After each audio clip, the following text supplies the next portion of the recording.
Hola, ¿qué tal? ¿Cómo están? Muy buen día. El día de hoy vamos a ver otro tema muy interesante de la farmacología, que es la farmacodinamia. ¿Sale? Yo te quiero recordar que este es un video público, pero esta es una clase para la licenciatura de enfermería. Así es que si eres estudiante de otra área y necesitas más información, con mucho gusto puedo proporcionarte la información necesaria. ¿De acuerdo? Ahora bien, eh, acuérdate que en el transcurso de estos videos que te he estado grabando, pues hemos visto la evolución histórica de la farmacología y también vimos conceptos básicos de la farma, principalmente la farmacocinética. Vimos que la farmacocinética es lo que el cuerpo le hace al fármaco, cómo el fármaco viaja a través del cuerpo, cómo ingresa, cómo llega a la célula, cómo es transformado y cómo se elimina. Lo cual es muy importante porque estos parámetros farmacocinéticos me pueden ayudar a mí como personal de salud a poder saber cómo administrar un fármaco. Insisto, como médico me ha tocado ver que fármacos que tienen una vida media muy corta se las dan una vez al día, ¿no? Entonces así como de, pues no le vas a hacer nada. O fármacos que tienen una vida media muy prolongada, los dan dos, tres veces, así como de vas a intoxicar a las personas, ¿no? Entre otros muchos detalles que ocurren al momento de prescribir algún medicamento, ¿de acuerdo? Otro punto importante independientemente de la farmacocinética es entender la farmacodinamia, que es el tema que vamos a tratar el día de hoy. Entonces, el día de este video, pues vamos a plantearnos los objetivos de aprendizaje. El objetivo de aprendizaje es que tú como personal de salud comprendas los principios farmacodinámicos básicos para que a partir de ellos tú puedas analizar cada uno de los fármacos que nosotros empleamos en la práctica clínica, ¿de acuerdo? Entonces vamos a iniciar, como tú ya sabes, con la definición. Pues fármaco, pues es fármaco, los fármacos que ya conocemos, esos sustancias, esas sales que van a tener alguna propiedad para ayudarnos a restablecer la salud o modificar o crear modificaciones en los sistemas del cuerpo que me permitan regular una enfermedad.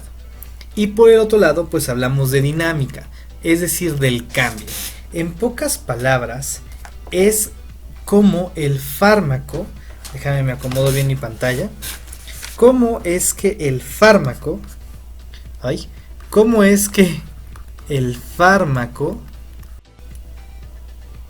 a ver, algo ocurre aquí, cómo es, ahora sí, que el fármaco va a provocar un cambio o modificación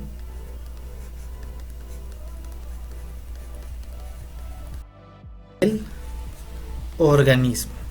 En este caso, pues hablamos de pues el cuerpo humano.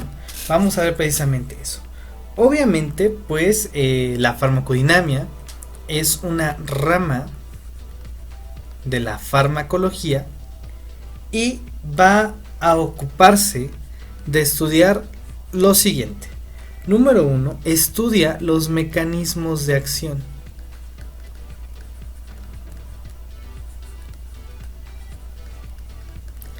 ¿Y a qué me refiero con mecanismo de acción? Aquí a mecanismo de acción me refiero a específicamente cómo es que el fármaco funciona. ¿Sale?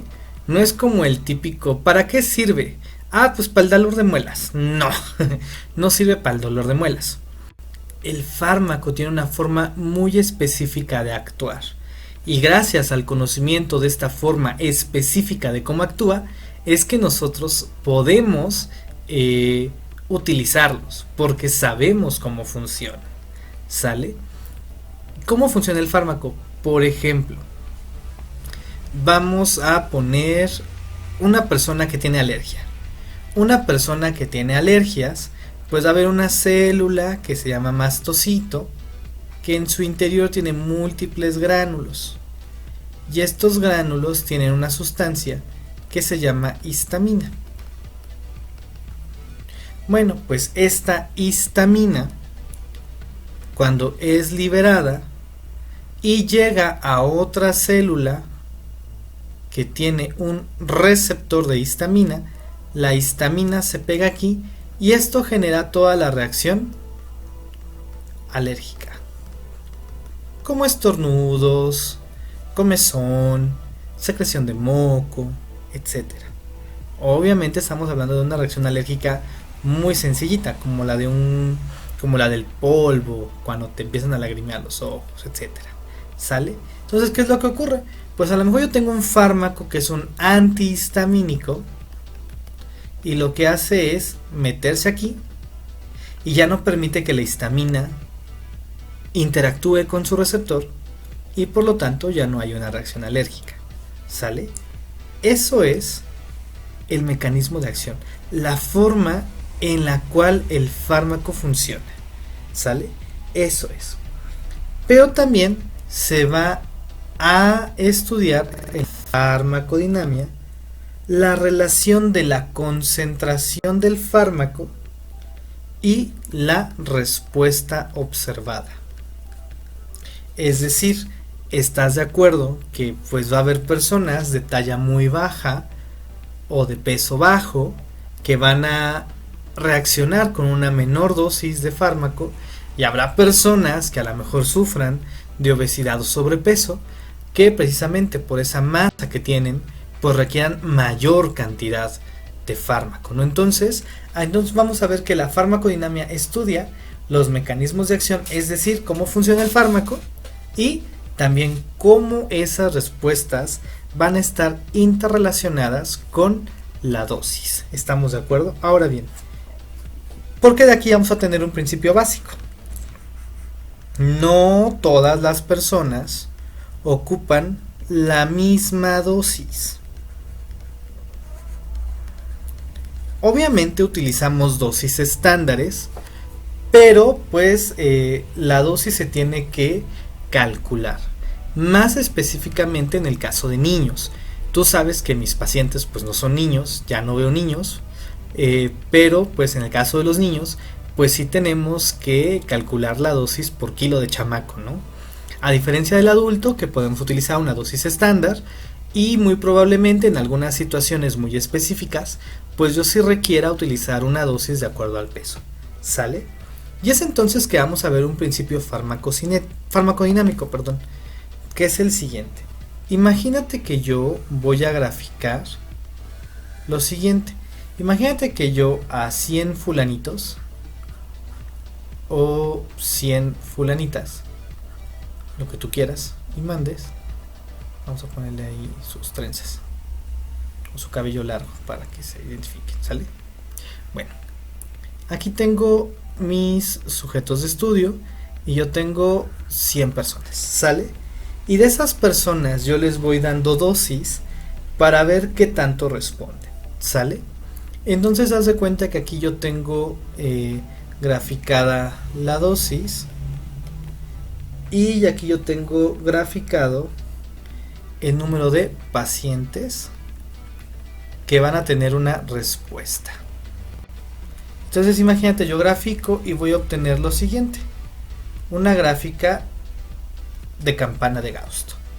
¿Qué significa esto? Que yo voy a tener pacientes en una pequeña cantidad que a lo mejor con 10 miligramos del fármaco yo ya estoy observando, a lo mejor en 5 personas, yo ya estoy observando que tienen respuesta farmacológica. Pero a lo mejor yo observo que hay una dosis, vamos a suponer 50, que a la dosis de 50 miligramos, la mitad de mi población de estudio va a tener una respuesta. Pero yo voy a tener a lo mejor otro porcentaje, supongamos otras 5 personas, que van a requerir 100 miligramos para que observe yo una respuesta. Gracias a eso, yo identifico un parámetro farmacodinámico muy importante, que es la dosis eficaz media. La dosis eficaz media, que yo la puedo representar como DE50. ¿Esto qué significa? Que aquí yo estoy observando que a esta dosis, que es la DE50, que en este ejemplo hipotético es de 50 miligramos, que con 50 miligramos yo voy a observar una respuesta farmacológica en mi paciente. Ojo, no me estoy refiriendo a qué tan intensa es la respuesta que mi paciente desarrolla gracias a la administración de este fármaco. No, para nada. Solamente estoy observando que hay una respuesta. ¿Sale? Y esto es muy importante porque esto me ayuda a que yo como médico yo sepa qué dosis voy a empezar a utilizar. ¿Sale? Entonces esta es la dosis eficaz 50. Ahora bien, voy a poner en rojo aquí otra curva. Vamos a hacer un poquito más largo esto. Entonces imaginemos que yo también hago una curva y yo voy a obtener aquí lo siguiente. Esto es.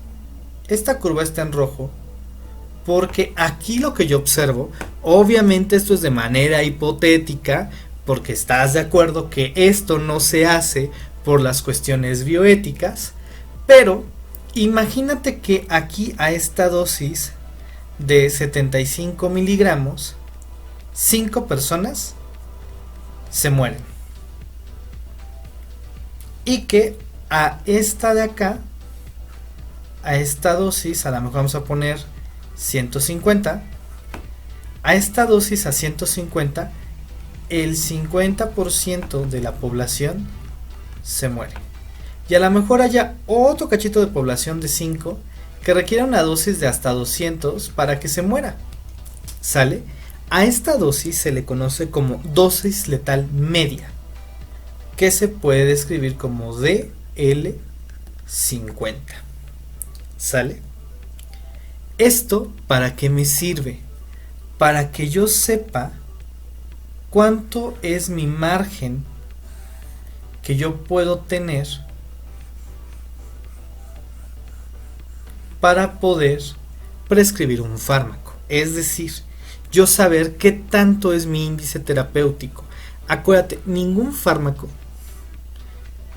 exceptuando a lo mejor las vitaminas, y hasta eso no todas,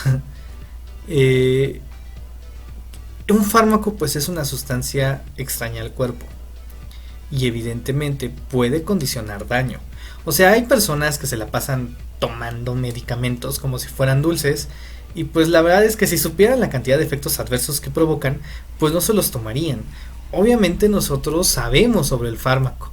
Bien dicen que hay unos frases médicas bien rimbombantes, así de que dicen: el veneno en manos conocedoras se convierte en medicamento y el medicamento en manos ignorantes se vuelve veneno. Porque evidentemente nosotros no es tómese paracetamol 500 miligramos cada 8, o sea, no. O sea, hay un por qué se prescribe el paracetamol así, ¿no? Incluso tenemos una dosis tope, tenemos una dosis tóxica para que no lleguemos a esas dosis, ¿sale? Y todo esto se debe a precisamente estos estudios farmacodinámicos que se realizan. Es entonces que yo, gracias a estas gráficas, yo encuentro algo que se llama índice terapéutico. El índice terapéutico va a ser la relación de la dosis letal 50 de la dosis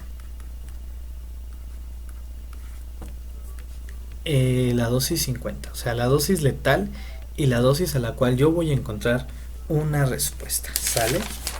Nuestra dosis eficaz 50, ¿sale?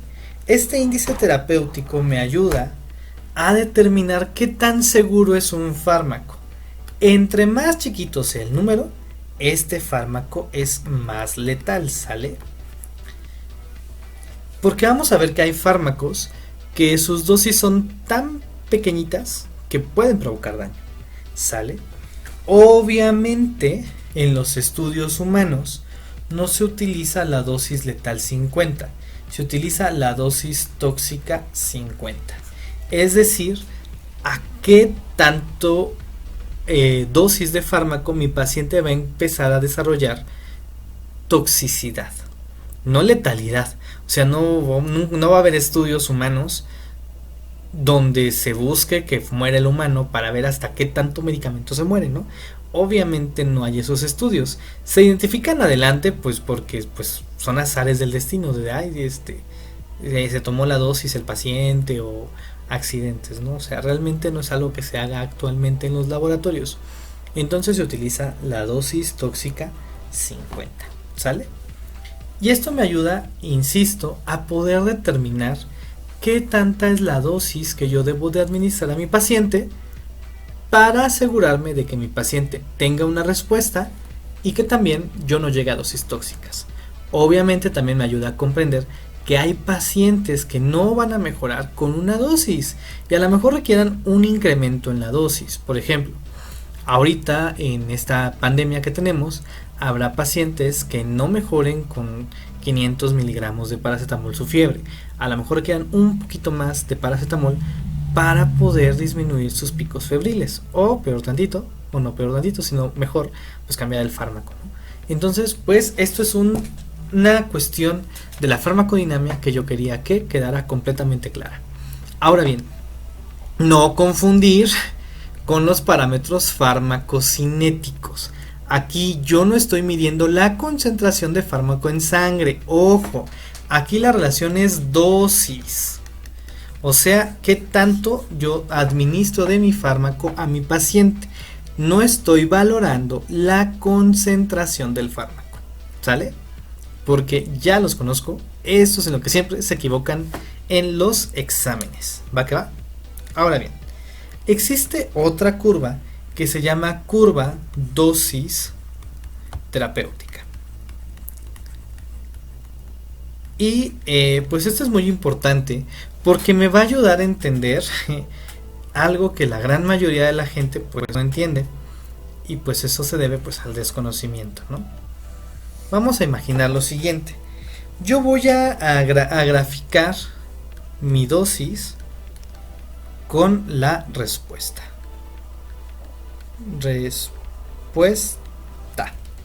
Ahí está. Yo en esta curva voy a encontrar 3 fases.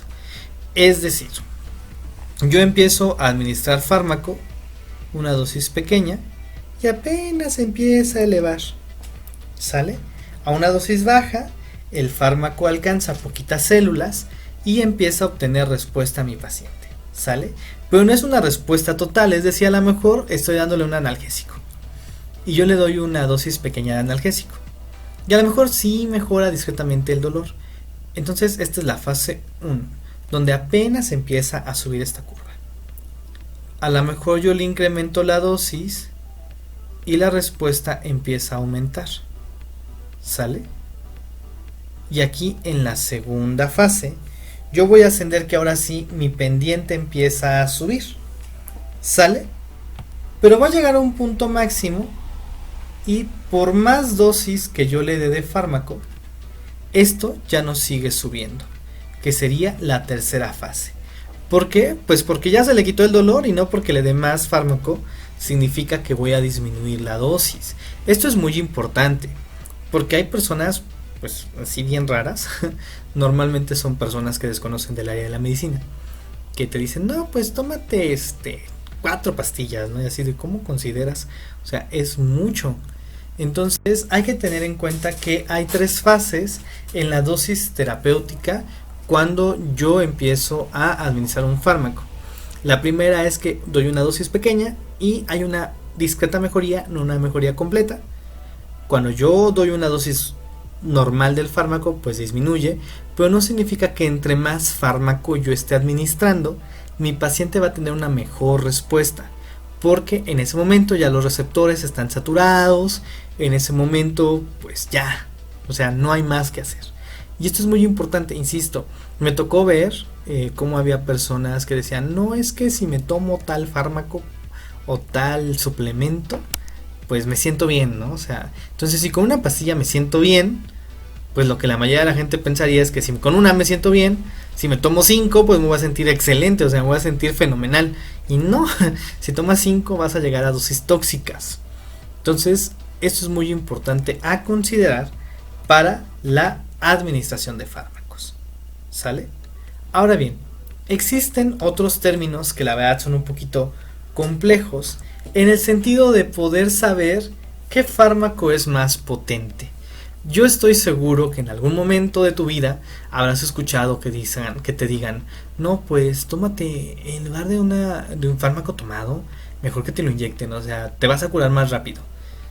Y pues no, o sea, ya vimos que evidentemente se observa una respuesta antes, porque pues hacemos una absorción completa al momento de inyectarlo o administrarlo intravenoso, o sea, me estoy ahorrando el tiempo en lo que el fármaco llega al estómago, se libera el fármaco, en lo que se absorbe, en lo que llega al torrente, o sea, el metabolismo de primer paso.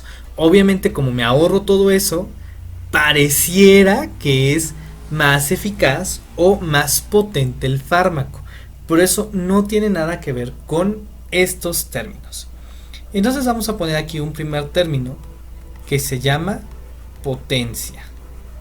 Y vamos a poner un segundo término que se llama eficacia. Obviamente estamos hablando en la cuestión del fármaco. A la potencia yo me refiero que el efecto terapéutico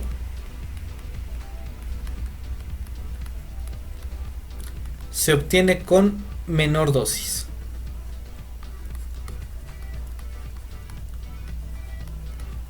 Es decir, a lo mejor yo tengo un fármaco A y un fármaco B que son analgésicos, y a lo mejor yo administro 10 miligramos del fármaco A y yo administro 100 miligramos del fármaco B para que yo observe una disminución del dolor. Entonces, ¿cuál es más potente? Es más potente el fármaco A porque yo requiero menos dosis de medicamento. ¿Sale? Y eficacia. Ahora bien, vamos a ver lo siguiente. A lo mejor yo administro 10 miligramos del fármaco A y 100 miligramos del fármaco B. Pero aquí la magnitud de la respuesta es lo que me dice que un fármaco es eficaz. Un fármaco eficaz es aquel que tiene una magnitud en la respuesta más amplia o mayor. ¿Qué quiere decir esto? A lo mejor sí, yo con 10 miligramos del fármaco A yo tengo disminución del dolor, a diferencia del fármaco B que tengo una disminución del dolor hasta una dosis de 100, pero a lo mejor este fármaco A, si yo tengo una cefalea, la misma cefalea en un mismo paciente, a lo mejor mi paciente me dice que le duele en un número de 9, y a lo mejor con el fármaco A, que es un fármaco potente, disminuye su sensación dolorosa de 9, a lo mejor baja a un 8. Pero a lo mejor con 100 miligramos del fármaco B, de un dolor de 9 me baja hasta un 3. ¿Cuál es más eficaz? El B. El B tiene una magnitud de respuesta muy amplia. Por ejemplo, no es lo mismo comparar el efecto analgésico que pueda tener la aspirina, a lo mejor el efecto analgésico que pueda tener un analgésico del tipo opioide. Obviamente los opioides en friega, no solamente en la velocidad, sino la amplitud y la magnitud de la respuesta. Entonces, hay que tener mucho cuidado cuando hablemos de un fármaco potente. Cuando hablamos de potente, acuérdate, tiene que ver con la dosis. Mientras que la eficacia tiene que ver con la magnitud de la respuesta. Ahora bien, esto es cuestiones farmacodinámicas muy sencillitas que me ayudan a identificar los fármacos de mejor manera. Ahora bien, vamos a hablar de algo ya más específico de la farmacodinámica, que es precisamente cómo funciona el mecanismo de acción. Mecanismo de acción. No voy a hablarte aquí del mecanismo de acción de todos los fármacos. Voy a hablarte del mecanismo de acción de manera general, porque cuando vayamos estudiando grupos de fármacos vamos a estudiar los mecanismos de acción específicos para ese grupo de fármacos. Entonces vamos a decir que los fármacos tienen un mecanismo de acción porque actúan de la siguiente manera: regulan o modifican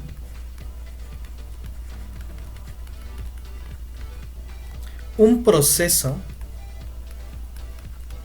bioquímico y fisiológico. Así es como funcionan los fármacos. Regulan o modifican un proceso bioquímico y fisiológico. Y lo hacen de muchas formas. Pero las más estudiadas o las más conocidas es con la teoría del receptor y el ligando. ¿Qué significa esto? En las membranas celulares, vamos a dibujar aquí una célula media cucha. En las células, tú sabes que todas las células en su parte externa tienen una membrana. Esta membrana está formada por fosfolípidos y van a tener proteínas. Entonces vamos a tener aquí una proteína y vamos a ponerla aquí y vamos a suponer que esta proteína de manera tridimensional tiene esta forma, como si fuera una Y, ¿sale? Esta Y yo la voy a nombrar de manera general, yo la voy a llamar receptor. De manera fisiológica, es decir, de manera natural y normal, este receptor va a interactuar con una molécula específica. Vamos a dibujarla aquí. Una molécula específica. Esta es mi molécula. Y a esta molécula yo le voy a llamar ligando. ¿Sale? De manera general está el receptor. Y el receptor tiene una estructura molecular tridimensional que embona o encaja de manera correcta y casi perfecta con otra sustancia química que de manera coloquial le voy a llamar, más que coloquial, de manera generalizada, yo la voy a llamar ligando. Cuando el ligando se une a su receptor e interactúan, este receptor va a condicionar una secuencia de señales dentro de la célula que va a condicionar algún cambio o alguna reacción. ¿Sale? Por ejemplo, nuevamente el receptor de histamina y la histamina en el caso de las reacciones de alergia. Tenemos el receptor que es el receptor de histamina, receptor de histamina, y su ligando será la histamina. ¿Sale? Y así de simple. Cuando la histamina se une a su receptor de histamina, que más adelante veremos que hay varios tipos de receptores, H1, H2, etc, etc, etc, y eso va a condicionar un cambio o una reacción en mi célula. Por ejemplo, tenemos otros receptores. A lo mejor en el músculo esquelético, yo tengo un receptor que es receptor de acetilcolina, que ya más adelante, no quiero enredarte desde ahorita, tenemos un receptor de acetilcolina, que vamos a ver que hay de varios tipos, muscarínicos, nicotínicos. Bueno, pues existe este receptor de acetilcolina, y cuando la acetilcolina se pega a su receptor, esto provoca la contracción muscular. ¿Sale? Vamos a ver más adelante en los fármacos que veamos que a lo mejor haya fármacos que bloqueen esa unión y por consiguiente el músculo no se contraiga, y que a lo mejor estos fármacos son empleados en las situaciones de anestesia. Nosotros bloqueamos el músculo, tenemos un bloqueo neuromuscular y el paciente no se mueve y ya todo lo hace mi ventilador, ¿no?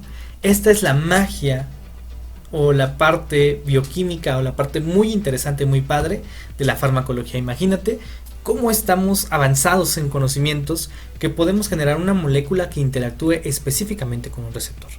¿Sale? Una vez entendido esto, yo voy a tener fármacos que actúen de la siguiente manera. Uno, los que estimulen al receptor, y voy a tener fármacos que lo bloqueen, que generan un bloqueo del receptor. ¿Qué es lo que ocurre? Los fármacos que estimulan al receptor van a provocar una reacción fisiológica, es decir, si el receptor, por ejemplo, regresamos a la acetilcolina. Si el receptor de acetilcolina en el músculo estriado provoca contracción, si yo administro un fármaco que estimule al receptor de acetilcolina, lo que voy a provocar es la contracción, porque se va a desarrollar el proceso biológico normal de estimular ese receptor. ¿Sale? Y voy a tener también fármacos que bloqueen ese receptor. Por ejemplo, voy a tener bloqueadores de receptores de acetilcolina, que lo que van a provocar es que el paciente pues ya no se contraiga el músculo. Entonces ve que tenemos estos tipos de fármacos: los que estimulan al receptor, o en otras palabras, mimetizan o duplican, o más que duplicar, replican o mimetizan al ligando. Es decir, son igualitos al ligando, son como su primo hermano malvado, ¿no? Y los que bloquean pues son precisamente aquellos bloqueadores de, pero tienen un nombre específico, o sea, no son fármacos estimuladores o fármacos bloqueadores, no. Su nombre correcto son fármacos agonistas. Es decir, cuando tú escuches que te diga, este es un agonista de los receptores beta 2 adrenérgicos, me estoy refiriendo a que mi fármaco va a estimular ese receptor. ¿Cuál? El beta 2 adrenérgico, que ya veremos más adelante cómo sirven, cómo funcionan y dónde están. ¿Sale? O por ejemplo, los fármacos antagonistas, que son aquellos fármacos que van a bloquear al receptor. Entonces imagínate, yo tengo agonistas beta 2 o beta 1 o los que tú quieras, y también tengo antagonistas beta tal, ¿sale? Y cada uno de estos fármacos pues me sirven para múltiples cosas, ¿sale? Solamente quiero que quede claro que existen este tipo de fármacos, los agonistas y los antagonistas. Ahora bien, recuerda que una vez que este fármaco se une a su receptor, pues va a condicionar una secuencia de señales dentro de la célula. La verdad es que es mucha información como para que nosotros nos aprendamos toda la secuencia de señales. Realmente nosotros, como área de enfermería o área de medicina en mi caso, sabemos cómo funciona el fármaco, sabemos qué efecto vamos a tener, pero la parte de la secuencia de las señales sería bueno aprenderla. O sea, la verdad es que sí nos ayuda, pero pues no es tan necesaria. O sea, a mí me interesa, o al menos en examen yo pregunto esta parte.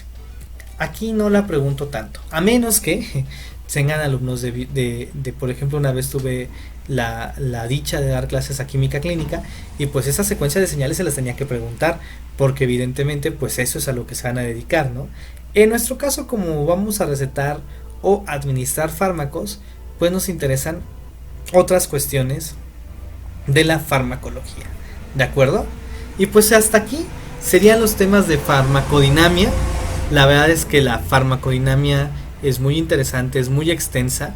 Si tú revisas un libro de farmacología, por ejemplo el Goodman y Gilman, son